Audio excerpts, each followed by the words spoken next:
A paz do Senhor Jesus. Amém. Quem está com frio, diga amém.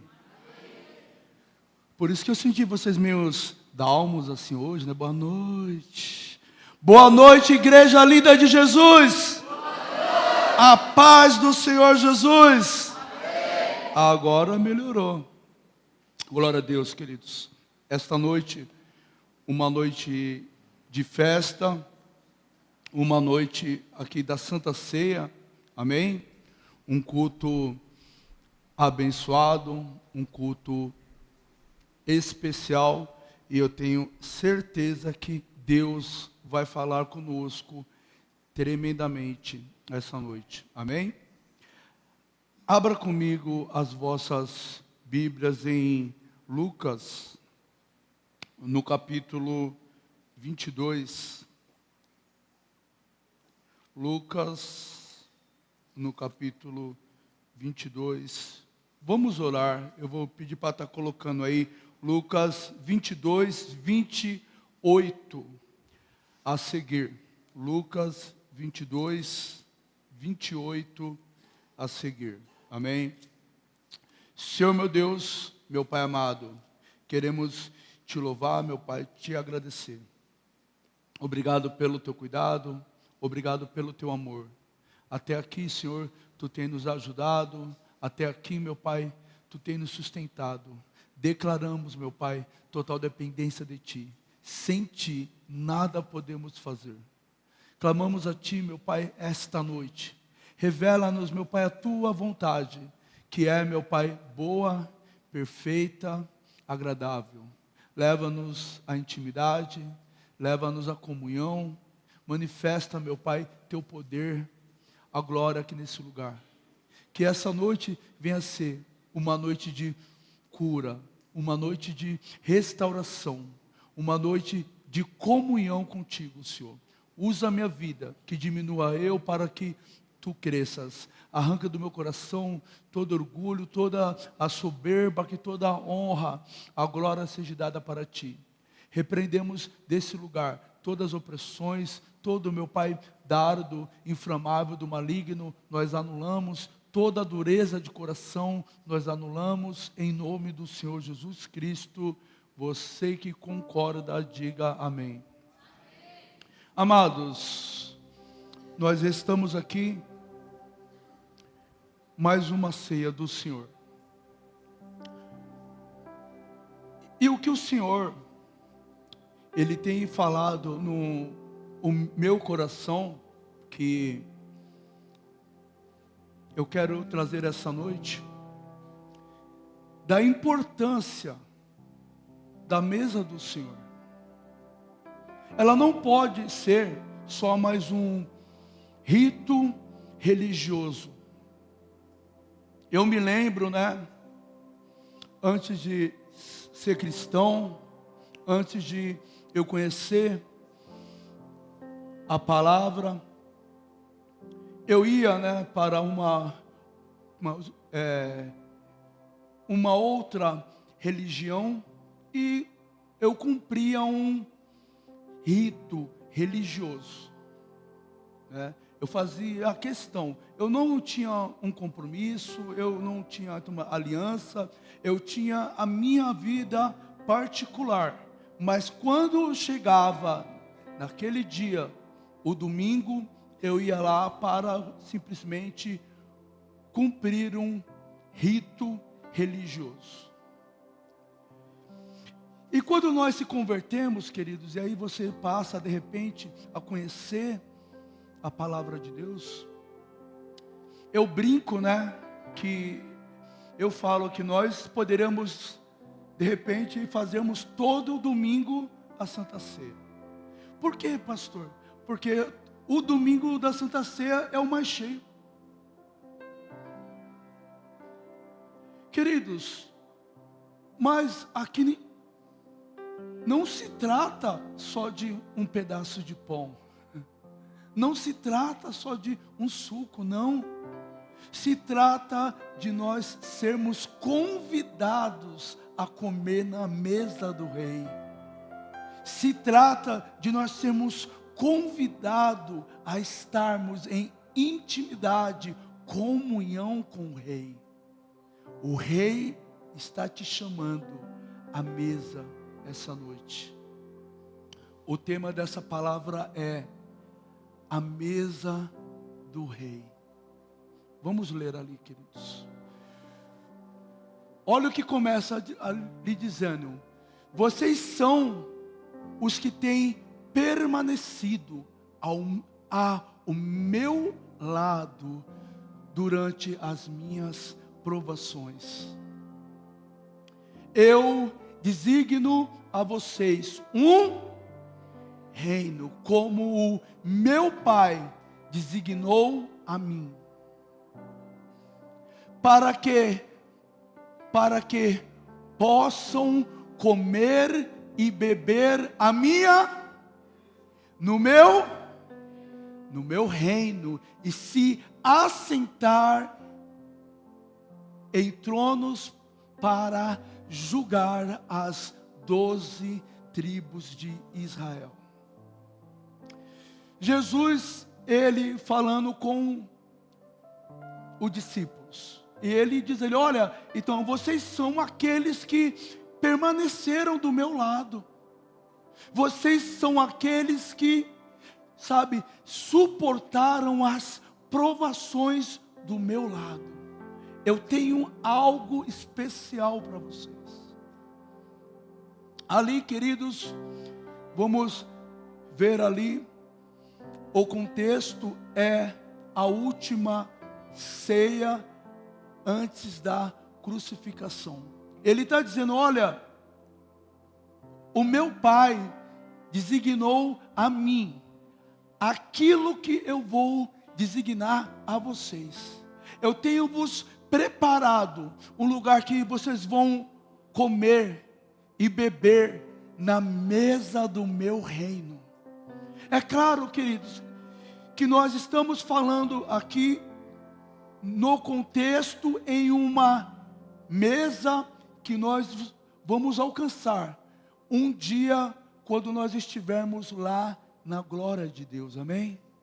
Deus, ele tem uma mesa, Deus, ele tem um banquete preparado para aqueles que permaneceram firmes, para aqueles que vão perseverar até o fim. E naquele dia o Senhor vai dizer para mim e para você: sejam bem-vindos, benditos do meu Pai. Eis a mesa que eu vos tenho preparado. Vocês vão agora comer, vocês vão agora, vocês vão beber na presença do Rei. Queridos, mas o que nós praticamos aqui é a sombra daquilo que está por vir na nossa vida. E nós ainda precisamos entender a importância da mesa do Rei. A importância, queridos, de nós estarmos à mesa do Rei. Queridos, e essa mesa, olha o que diz lá em Lucas, abra comigo, Lucas 14, versículo 15.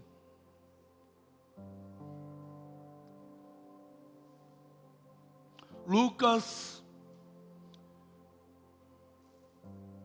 ao ouvir isso, um dos que estavam à mesa com Jesus lhe disse: bem-aventurado aquele que comer no banquete do reino de Deus.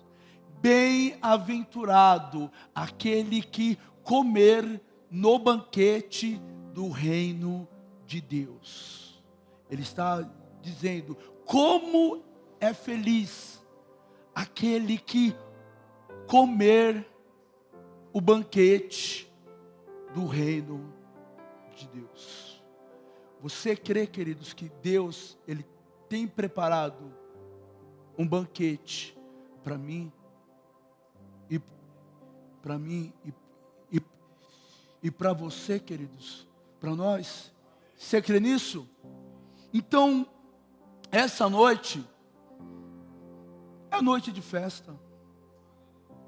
É noite de nós nos alegrarmos. É noite que nós vamos fazer memória da cruz, do sacrifício, do preço que foi pago por mim e por você. Essa noite é noite de nós nos alegrarmos, porque sem merecermos, Ele nos amou primeiro. Sem merecermos, Ele nos perdoou. Sem merecermos, a graça nos alcançou. E mais que isso, Ele tem preparado um banquete para mim e para você, e Ele vai dizer assim, ó: bem-vindo à mesa do rei, meus filhos. Eu tenho vos preparado este lugar desde a fundação do mundo. Entre, vinde, benditos do meu Pai, comei e bebei da mesa do rei. Queridos, eu me lembrei da Janaína. Ela deu um testemunho maravilhoso aqui. E ela falando ali da mesa, né?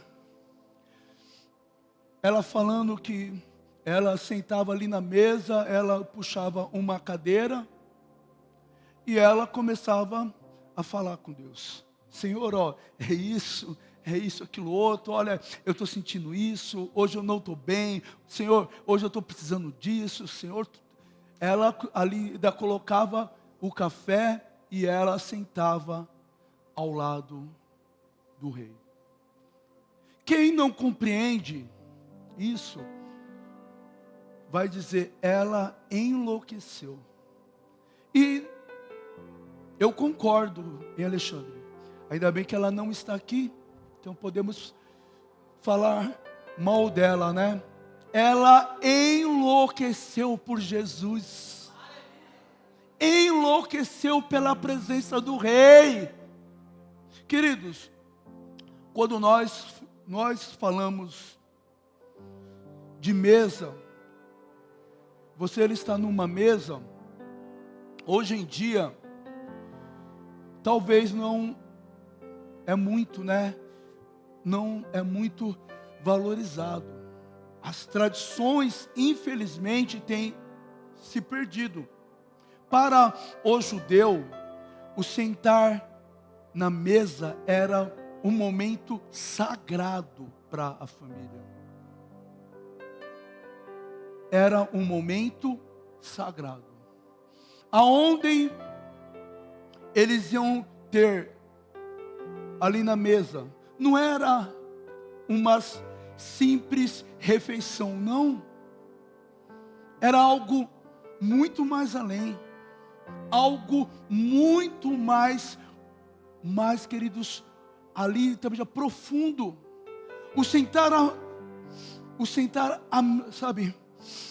A mesa significava comunhão de uns para com os outros.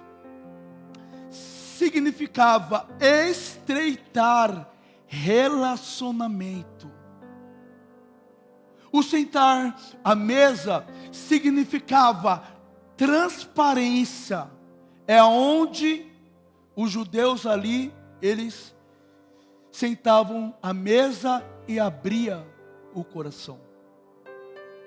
O sentar à mesa significava cura. Por que cura, pastor? Porque o sentar à mesa era regado de perdão.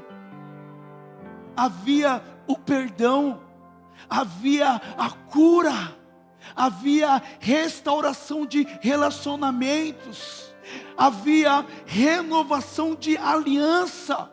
O sentar à mesa significa nós estamos aliançados, independente das circunstâncias. Jesus, frequentemente chamava os seus discípulos para sentar na mesa. A Bíblia diz que um dos discípulos chegou até mesmo a se debruçar no peito do mestre. Queridos, o sentar à mesa significa intimidade com nosso Deus, intimidade com nosso Rei. Eu brinco, que a tradição ela vai se perdendo. Há uns anos atrás, graças a Deus que Deus ele me deu, além de uma mulher bonita, maravilhosa, Ele me deu uma mulher sábia. Isso significa graça sobre a minha vida. E eu e os meus filhos, quando ela falava, o almoço está pronto, cada um pegava seu prato, um ia para o quarto, outro ia para a sala, outro ia assistir televisão, sei o que lá. Chegou um dia, amado, essa mocinha meiga, amável, tranquila, ela ficou brava. Ela falou, chega, de agora em diante nós só vamos comer na mesa.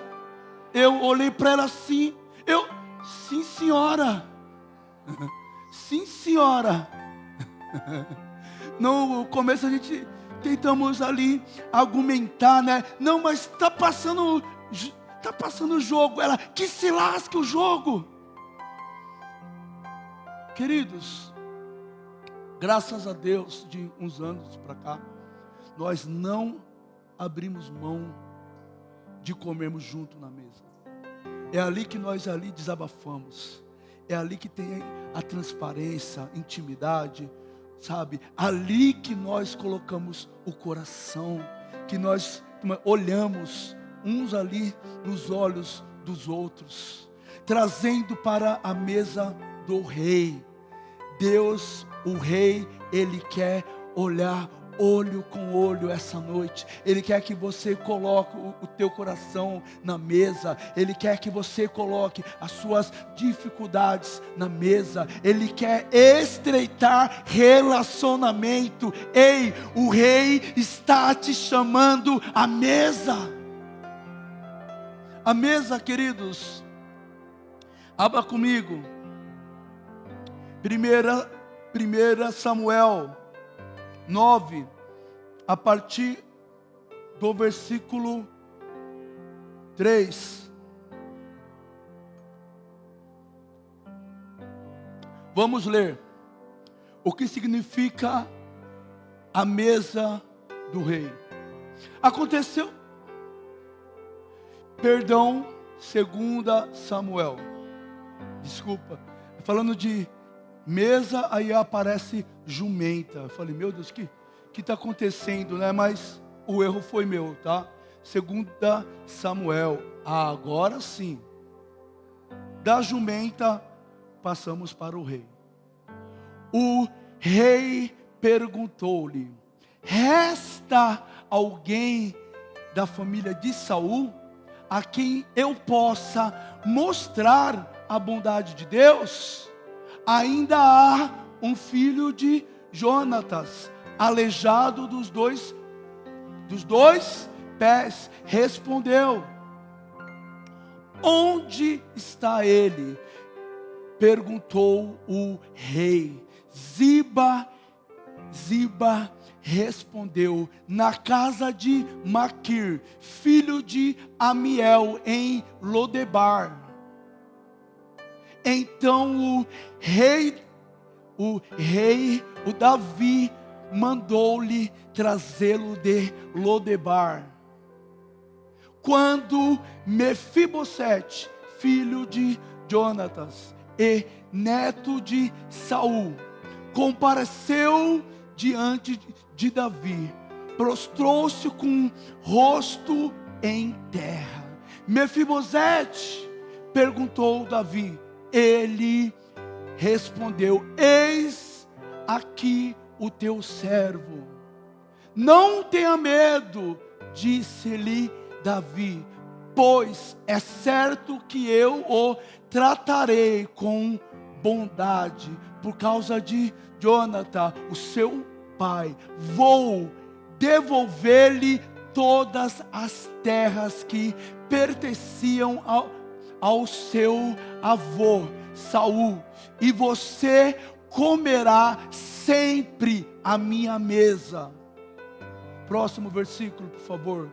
Mefibosete prostou-se e disse: quem é o teu servo para que te preocupes com um cão morto como eu? Eu quero dizer para você, queridos, a primeira coisa que há na mesa do rei, a graça e misericórdia. Vamos ver a história de Mefibosete, filho de Jonatas, neto de Saul. Queridos, a Bíblia vai falar, e você conhece essa história. Saul era o amigo íntimo de Davi. Amém? Não. Ele queria fazer o que com Davi? Matar Davi. Ele tinha um neto, Mefibosete. A Bíblia vai falar que no tempo de guerra, a serva de Saul, ela sai com um menino, uma criança, e eles estão fugindo dos soldados inimigos. A Bíblia diz que de repente o menino, ele cai do cavalo e ele fica aleijado dos 2 pés. Aí a Bíblia vai dizer que ele vai para uma terra, uma cidade, e essa cidade se chama como? Lodebar. Olha só que interessante. Lodebar significa sem pasto, cidade de miséria. O menino, ele está ali literalmente numa cidade de miséria, aleijado dos 2 pés. O menino então, está, queridos, totalmente desamparado. E olha só que interessante, ele é neto de um inimigo declarado de Davi. Só que a Bíblia vai falar que o rei Davi, ele chega em Ziba, um servo dele, e ele diz: Ziba, tem alguém da casa de Saul a quem eu possa agir com a bondade de Deus? Ziba diz assim: olha, tem um jovenzinho aleijado dos 2 pés. Ele se chama Mefibosete. Davi, queridos, imediatamente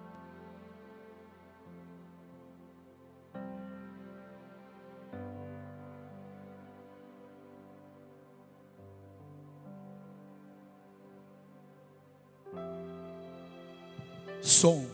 E ele aparece lá, Mefibosete, ele aparece ali diante do rei, e ele se prostra. Eu acredito que com medo, fala: olha, o Davi, ele assumiu o reino, ele vai acabar comigo. Mas não foi isso que aconteceu. Davi, ele chega lá e ele vai dizer assim: olha, não tenha medo, eu agirei com a bondade de Deus com você, por causa do meu servo, do meu amigo Jonathan.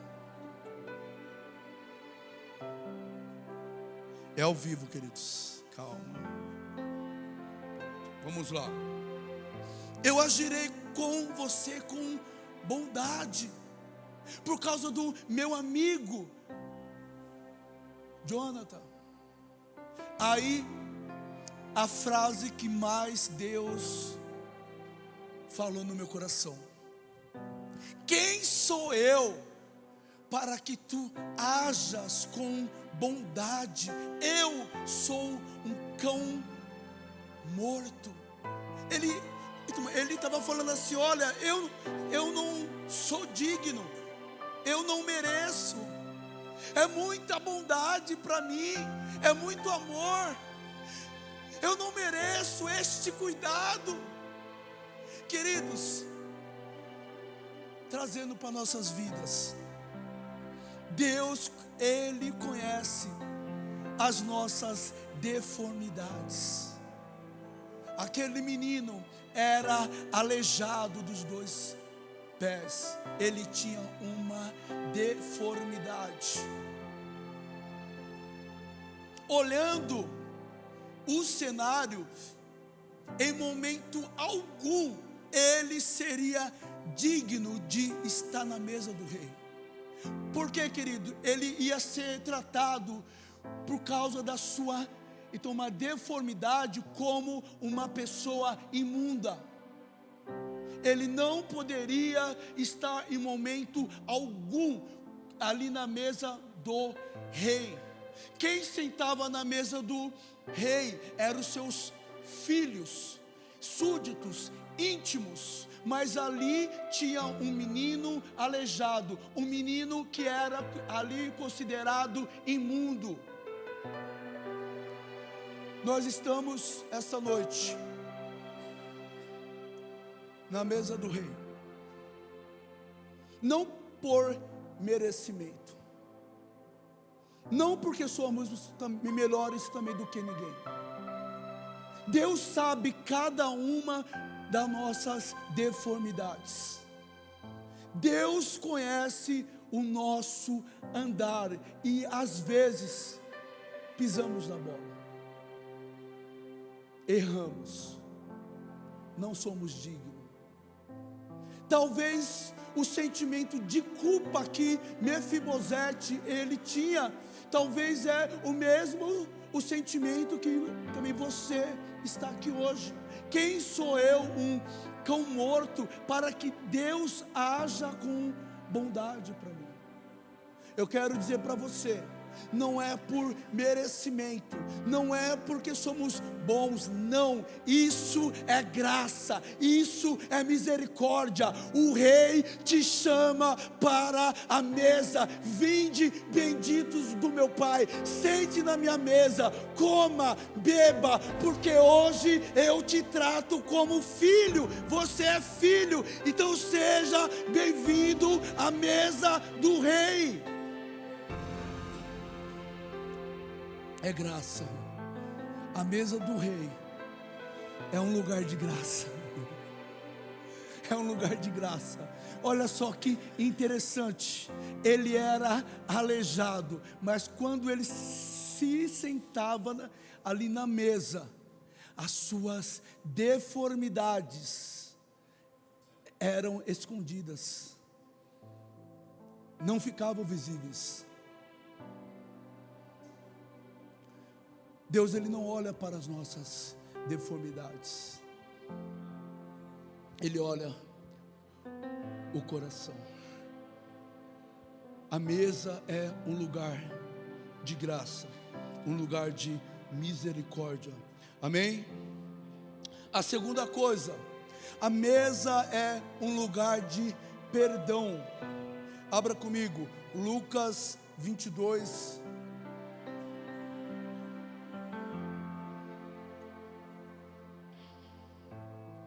Versículo 19 a seguir. Lucas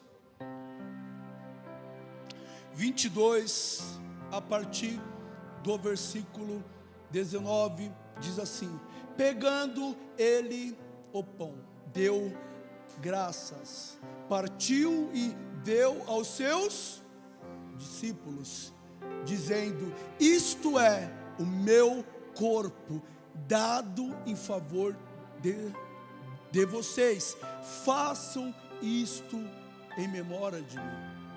Da mesma forma, depois de ter comido o pão, ele pegou o cálice e disse: este este cálice é a nova aliança no meu sangue. Diga comigo assim: a nova aliança no meu sangue. Aqui ele diz que é derramada em favor de vocês. Mas sabiam daquele que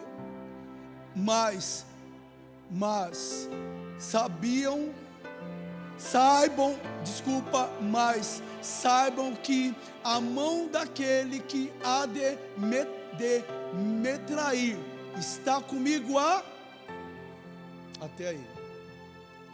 Queridos, a mesa do rei é lugar de perdão. Olha só, Jesus na última ceia, ele sabia que ia ser traído? Sim ou não?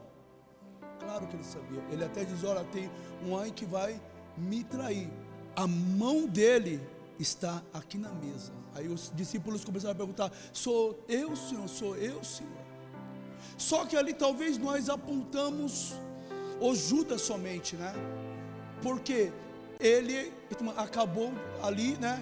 Entregou a Jesus e ele deu cabo ali da sua própria vida, né? Porém, quando nós olhamos o contexto, nós vamos analisar que não foi somente Judas que traiu Jesus. Quem que ficou com Jesus na hora da crucificação? Quem que ficou? Qual discípulo? Nenhum. Todos abandonaram. O Pedro foi um dos que bateu no peito, falou: Senhor, ainda que todos te abandonem, todos podem te abandonar, mas eu jamais vou te abandonar, jamais eu vou deixar, jamais eu vou fazer isso, jamais eu vou cometer aquilo. Jesus olhou para Pedro e falou assim: Pedro, você não sabe o que você está dizendo, cara. Eu quero dizer para você, Pedro, que ainda esta noite, antes que o galo cante 2 vezes, 3 vezes tu me negarás. E assim foi, queridos, na hora que ele foi ali perseguido, todos se dispersaram para que se cumprisse a palavra: ferirei o pastor e as ovelhas vos dispersarão, todos eles. Mas olha só que interessante, abra comigo lá, João 21, a partir do versículo 12. Jesus lhes disse: venham comer. Nenhum dos discípulos tinham coragem de lhe perguntar: quem és tu? Pois sabiam que era o Jesus. Aproximou-se, tomou o pão e o deu a eles, fazendo o mesmo com o peixe. Esse contexto, Jesus, ele havia ressuscitado já. E olha só que interessante, a Bíblia vai dizer que todos os discípulos, eles voltaram às velhas práticas. Eles estavam fazendo o que naquela hora? Pescando. Quantas vezes nós, infelizmente, voltamos às velhas de práticas, velhas atitudes? Quantas vezes que nós erramos? Quantas vezes nós falamos: olha, eu não vou fazer mais isso, mas você volta e você comete o mesmo erro. Eu faço isso também de vez em quando. Tem mais alguém? Senhor, não, eu te dou a minha palavra. Todos podem fazer isso, mas eu não. Jesus olha assim: Sandro, você não sabe de nada. Jesus, querido, ele poderia chegar nos discípulos ali, e ele ali falar para eles: olha, então vocês me abandonaram, e além de me abandonar, vocês estão nas velhas práticas. Foi para isso que eu chamei vocês? Ele poderia ficar decepcionado, né, Gilmar? Caramba, eu paguei o preço ali pela sua vida, e é assim que você vai agir? Mas não foi assim. Ele tinha ali preparado uma mesa para os teus discípulos. Ele queria trazer a memória, não acusação ou julgo. Ele não veio apontar o dedo. Ele estava trazendo a memória dele. Ei, aquela nova aliança que eu firmei com você naquele dia, ela continua de pé. Eu ainda acredito em você, eu ainda tenho comunhão com você, eu ainda quero intimidade com você, porque na mesa do Pai há perdão, na mesa do Pai há restauração, na mesa do Pai os nossos pecados estão perdoados. Jesus, ele não veio acusar, só que ele deixou uma lição para nós, Gilmar. Ele diz assim: olha, se vocês perdoardes aquele que vos ofenderam, o vosso Pai Celestial também vos perdoará. Será, porém, que se não perdoardes aquele que vos ofenderam, o vosso Pai Celestial também não vos perdoará. Então, essa noite, queridos, necessitamos do perdão do Rei. Só que nós vamos perdoar aquele que nos ofenderam, aquele que nos feriram e machucaram, porque na mesa do Rei há perdão, e o que ele traz à memória não é as nossas falhas, mas ele traz à memória a nova aliança que ele tem comigo e com você, queridos. Na mesa do Rei é lugar de cura também, queridos. Abra comigo em Lucas 24, 30. Lucas 24, a partir do versículo 30. Quando estava à mesa com eles, tomou o pão, deu graças, partiu-o e deu a eles. Então os olhos deles foram abertos e o reconheceram, mas ele desapareceu. Então perguntaram um ao outro: não ardia o nosso coração enquanto ele nos falava no caminho e nos explicava as Escrituras? Esta passagem vai contar a história de dois seguidores de Jesus no caminho de Emaús. Aqui, queridos, Jesus, ele havia ressuscitado.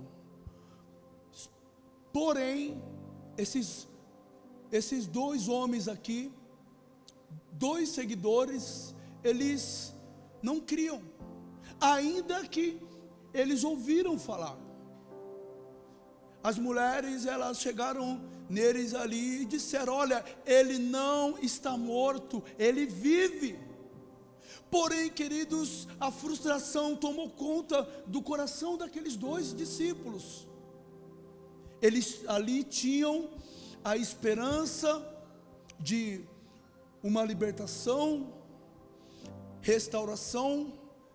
De repente, eles se deparam com o seu rei morto, ainda que eles ouviram falar que ele ressuscitou, que ele vive, eles não criam.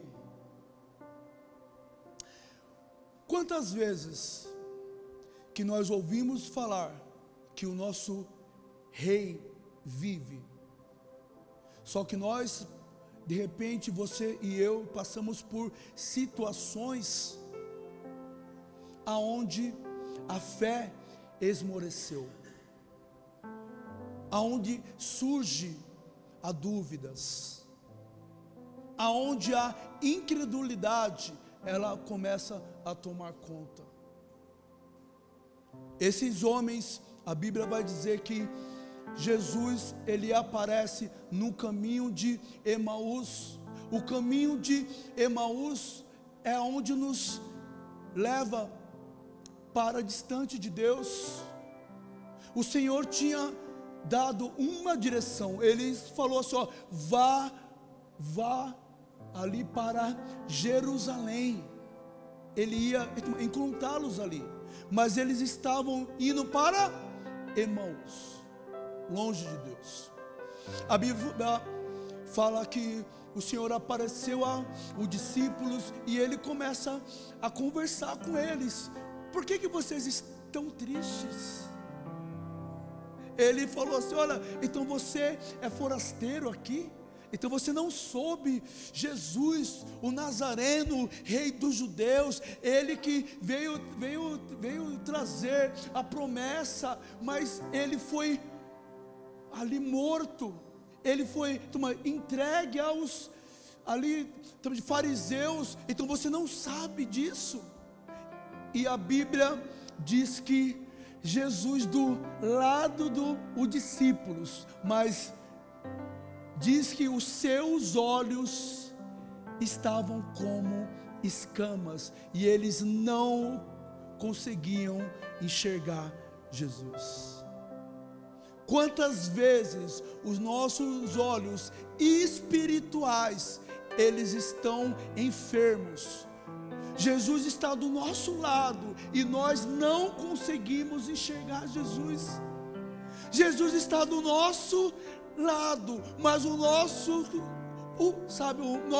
coração está frio, está, querido, gelado. A Bíblia diz que o Senhor, ele começa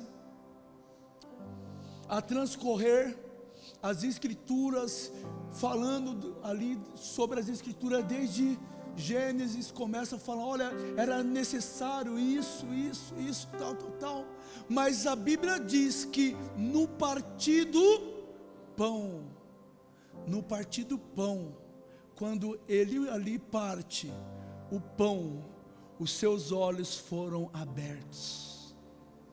Eles puderam ver no partir do pão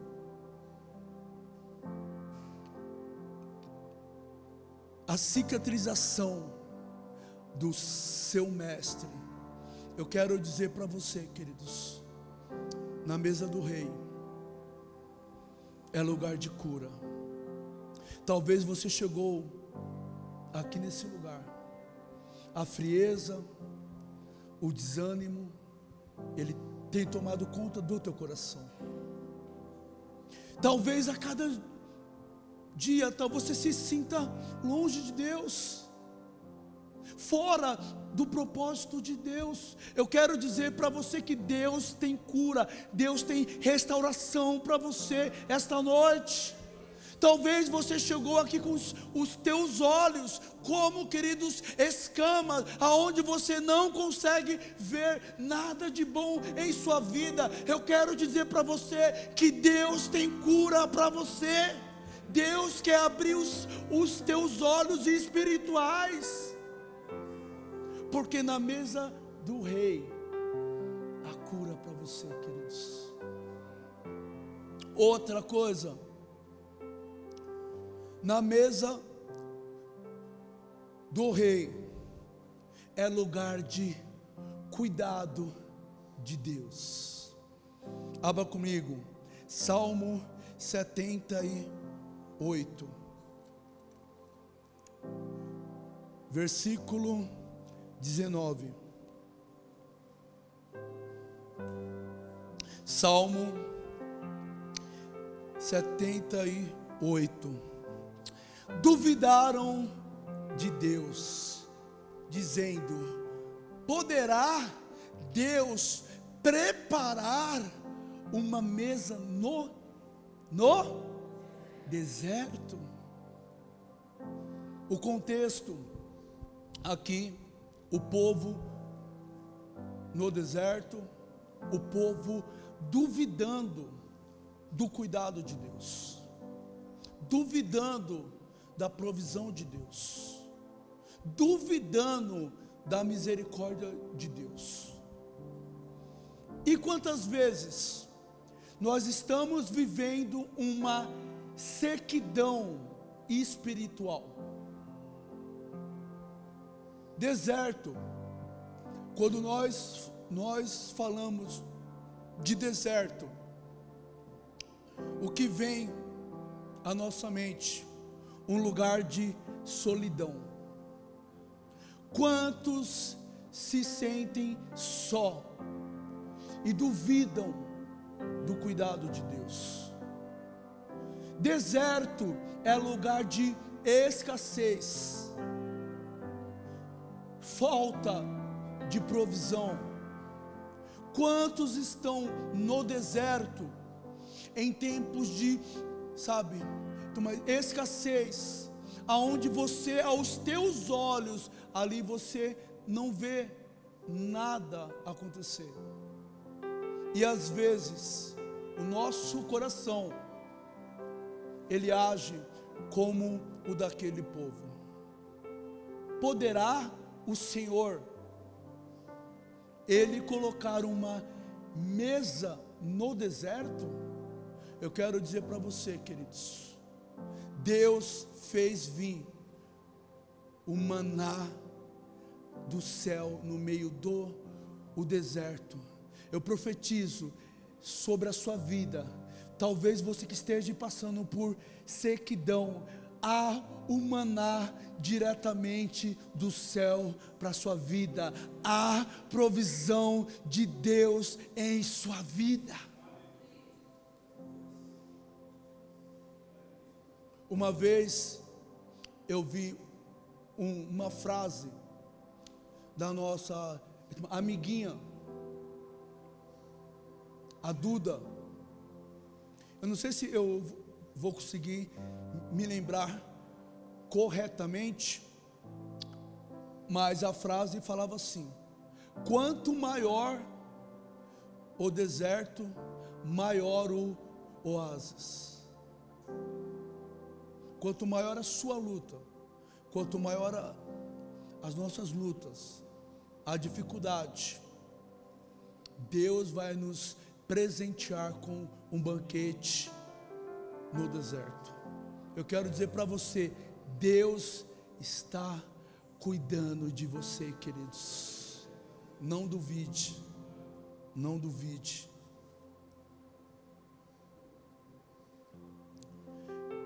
E para finalizarmos, querido, na mesa do rei é lugar de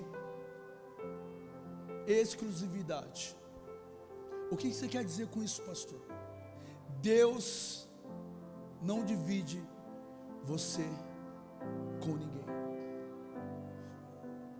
O rei, ele quer exclusividade. Ou você come na mesa do rei, ou você come da mesa da Babilônia.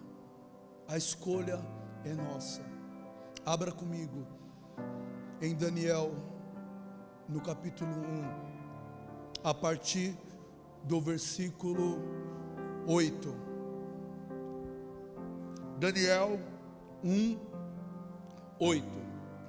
Daniel, contudo, decidiu não se tornar impuro com a comida e o vinho do rei, e pediu aos chefes dos oficiais permissão para se abster deles. 9. Deus fez que o homem fosse bondoso com Daniel e tivesse simpatia com ele. Daniel escolheu não se contaminar com a mesa da Babilônia. Ele falou: não,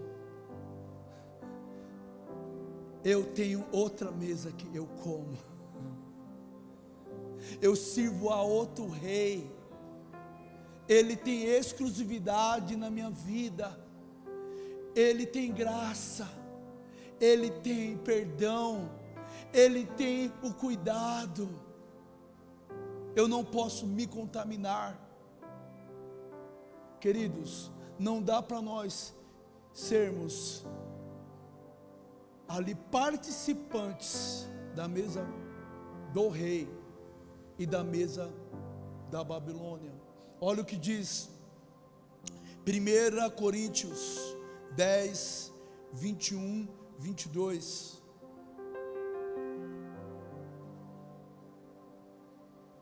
Vocês não podem beber do cálice do Senhor e do cálice dos demônios. Não podem. Eu sou acelerado, mas o pessoal está mais, hein? Não podem participar da mesa do Senhor e da mesa dos demônios. Porventura provocaremos o ciúme do Senhor? Somos mais fortes do que Ele? Ei, o Senhor, Ele tem ciúmes de nós. Ele tem ciúmes de você, queridos. Não dá para nós participarmos da mesa do rei e nós participarmos das coisas do mundo. A mesa do mundo, aquilo que o mundo nos oferece, e lá não vamos encontrar graça, não vamos encontrar o perdão, não vamos encontrar o cuidado. Qual que é a nossa escolha esta noite? O rei está te chamando à mesa, queridos, para a comunhão e para a intimidade. Se coloque de pé.